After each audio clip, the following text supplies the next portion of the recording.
Salutare și bine v-am regăsit la un nou episod. Astăzi o să vă arăt cum să faceți core block și headless pe Brookhaven, adică să aveți core block și headless pe Brookhaven.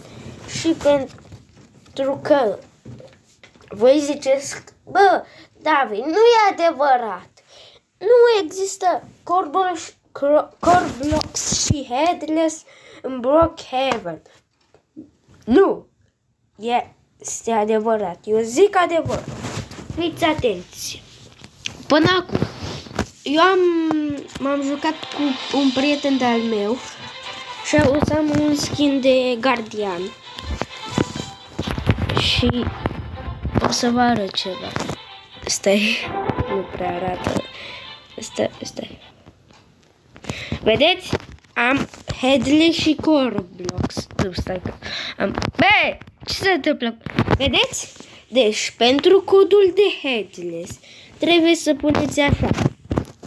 Aici 1 3 4 0 8 2 5 7 9 și aveți headless-ul. Vedeți că mie mi l-a scos, că l-aveam.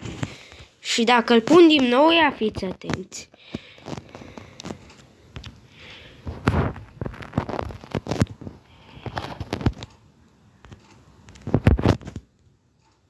Tada! Am headless. Acum, pentru core blocks avem nevoie de codul așa. 7 9 1 0 2 7, e un pic cam lunguț. 1 4 5 1 5 8 0 2. Mi l-a scos pentru că eu l-aveam deja. Dar dacă îl punem din nou, o să vedeți.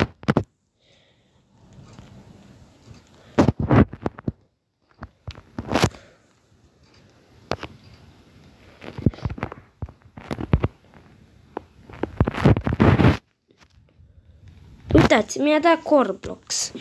Acum puteți să vă faceți skin-uri cum vreți voi și aveți și headless și core blocks. Dacă v-am ajutat să aveți headless și core blocks, vă zic să lăsați un like și un subscribe. Deci ne vedem data viitoare. Pa, pa!